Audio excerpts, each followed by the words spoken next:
and welcome to Tiny Table Talk for The Challenge Season 38, Episode 8. I have a full docket of items that I would like to talk about, and I feel like I could go on a rambling session on one of these topics, which is the twist theory, so let's just jump right into it. First, talking about... should Nelson have thrown in Faysal and Mariah and saved Olivia and Horacio? As an audience member, yes, I think that Nelson should have gotten some sort of payback from double agents and the hall brawl situation. I just feel like so much time has passed and there has been no retaliation, no real payback for such blatant disrespect that Faysal had for a quote-unquote friend and alliance member in Nelson. It seemed like it happened. Corey was mad about it in the one episode, and then after that, nobody has talked about it. Nobody has held Faysal responsible. I think Destiny and Fate and Faysal's stupidity in certain moments have gotten karma for that moment that he pulled on Nelson in Double Agents, where he got 4th place in Double Agents Final, and how he got DQ'd from season 37 in the middle of the season when he was doing actually pretty well on that season. Looking at it from a strategic standpoint, I can understand why Nelson didn't send in Faysal and Mariah. 1, he's known them longer. 2, they seem to be on good terms. And 3, they've actually won a daily challenge comparatively to Olivia and Horacio. But if you look at the standings and how each team has fared in every single daily, I think Olivia and Horacio actually have a better daily percentage than, say, Faysal and Mariah, because I think Faysal and Mariah has at least DQ'd in one more daily than, say, Olivia and Horacio, and they seem to be always around 2nd or 3rd place in majority of the daily challenges. But 2nd or 3rd doesn't cut it. You always want that win. And also, Faysal is way more connected, I would say, and has a lot more stronger bonds with Casey, Nani, Bananas as an audience member. And knowing the history of Faysal and Nelson, I would have loved to have seen him take that shot at Faysal.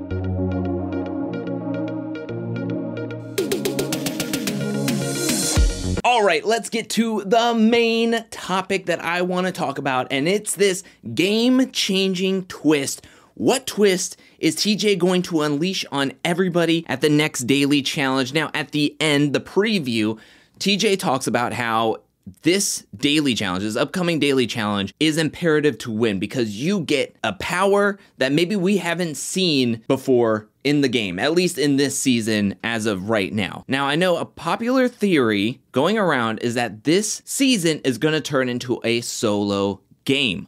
Now, do I personally want to see that happen? No, but it makes sense on the level of there's so many episodes left. If there's 22 episodes that are going to happen in this season, and I only say 22 because if you go to MTV.com and look at the launch special, it calls it episode 22. So that makes me think that there's going to be 22 episodes on this season.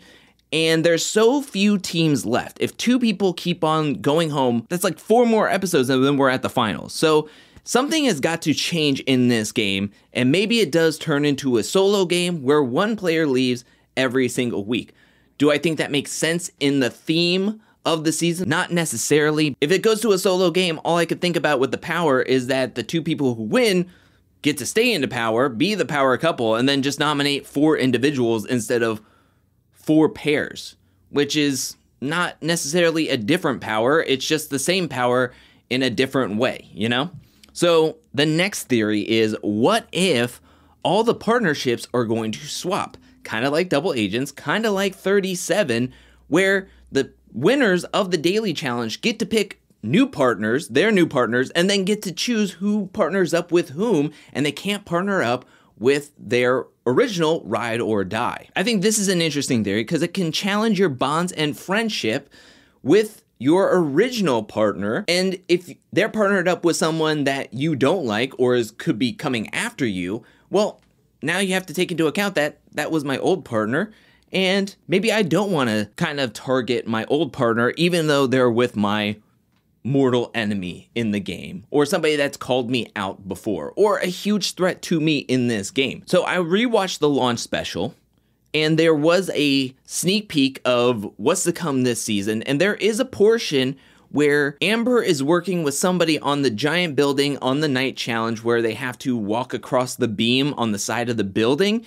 and she's holding somebody who is not Chauncey, which makes me think that maybe it's swapping around. Or it's a third possibility, which I want to get into right now, which is a Bloodlines type of twist. Everybody's been talking about how, oh, well, what if this season is sort of like Battle of the Bloodlines, season 27, where everybody was able to pick a family member that they would like to run the show with.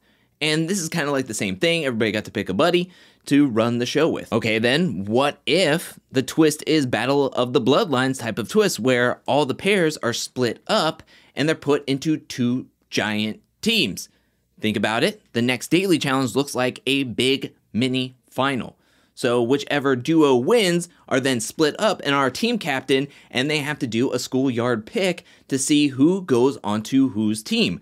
Now, what makes me think of this is going back to the launch special, there is a big ol' wheel of a whole bunch of people in one daily challenge. On one wheel, it is Bananas, Chauncey, Nelson, Faysal, Olivia, Anissa, Casey, and I believe Tori. That would leave the other team to have Nani, Amber, Nerys, Mariah, Horacio, Jordan, Kenny, and Devin. While also watching the launch special, you think of the helicopter daily challenge where there's a ton of people holding on to a helicopter that is flying over the water, and then there's a big old square in the middle of the water that you're trying to drop people into to possibly gain points. That could be another team on another day of a daily challenge.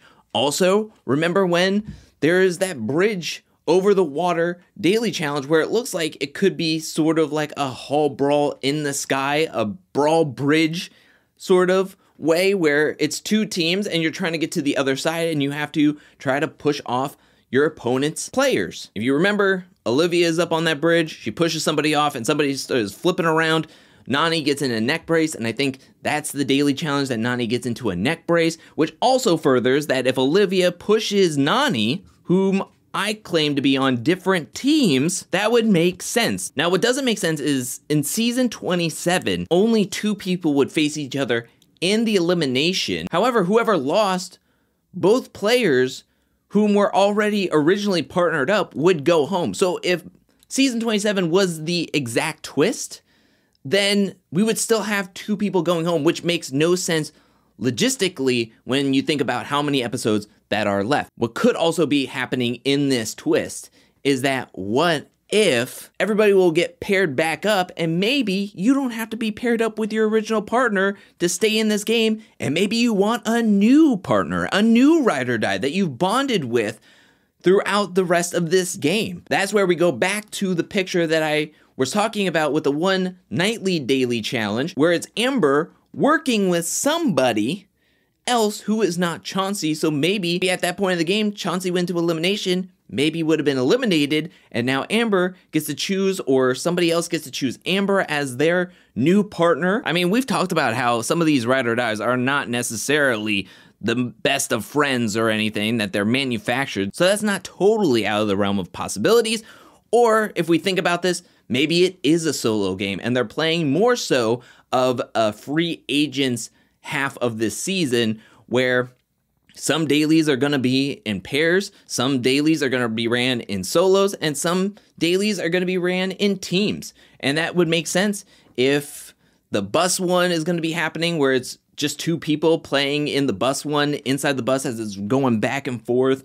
That's why there's different partners doing the night daily challenge where they're walking across that beam, that plank on the side of the building together. That would make sense for the giant wheel of two teams, the helicopter daily, that if it was a free agents part 2 for the rest of this season, it would make sense that the dailies would change the format.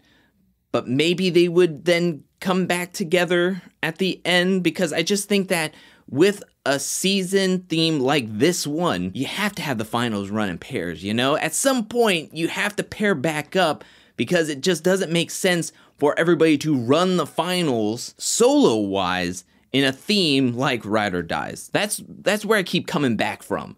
Like, how are they going to pair everybody back up? I think that there are so many different possibilities. I'm kind of leaning, I don't know now, after talking about maybe it's like a free agents part 2, kind of like, remember last season? Last season, they sprung it on us that it was like a season 20 cutthroat part 2 in the middle of that season. I was surprised last season when they went to 3 teams. I just never caught on. I mean, I should have seen the signs. There was a lot of people that were like, I called it in my comment section, but I just haven't been able to really figure it out. And now some people had called it a few weeks ago that maybe this is turning into a solo season, which then would turn it into a possible free agents part 2, which makes me think that maybe that is the case. I don't know.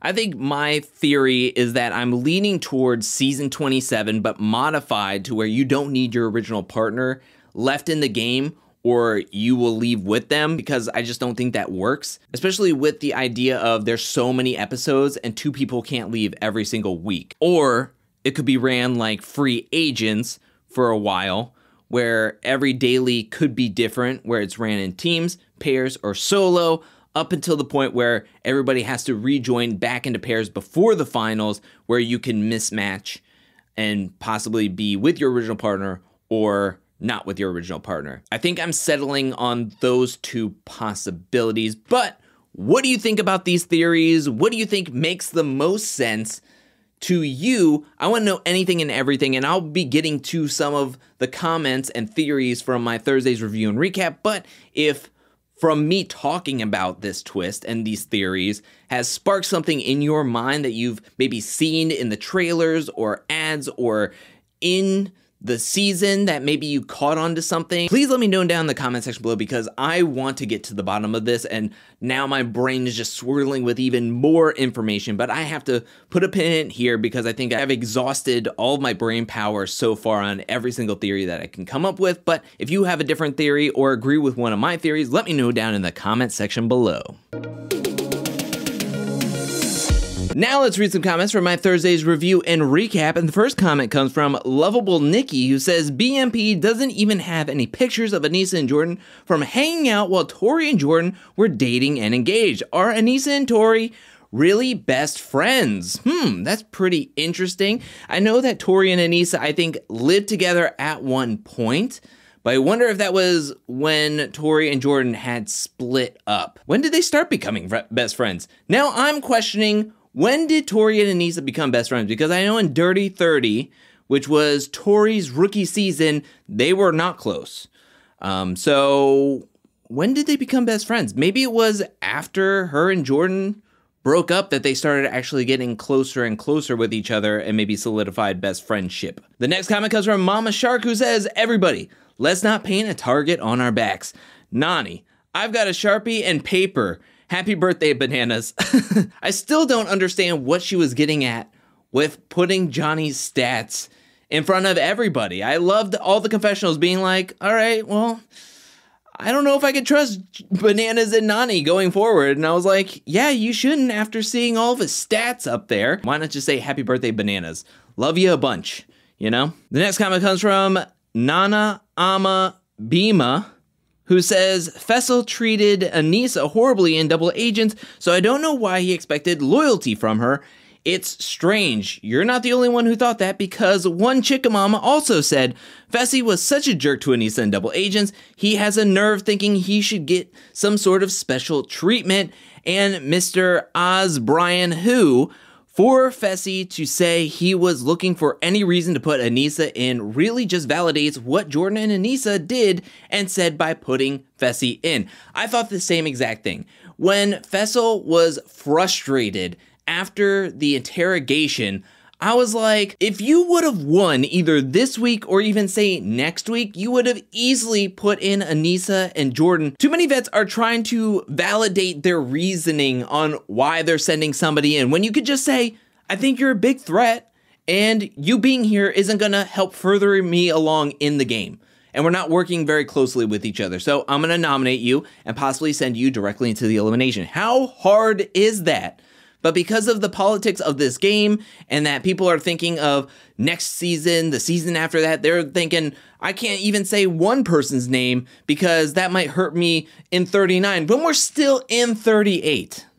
It's frustrating to me, as you can tell, that it's just like, let's just take shots when you need to. When you really feel like there's a threat in this game, don't be afraid to make the power moves. The next comment comes from Empress REXO, who says, it was interesting that Nany found it funny when Nelson had to decide between Olivia and Fessy, but when it was her, it wasn't so funny.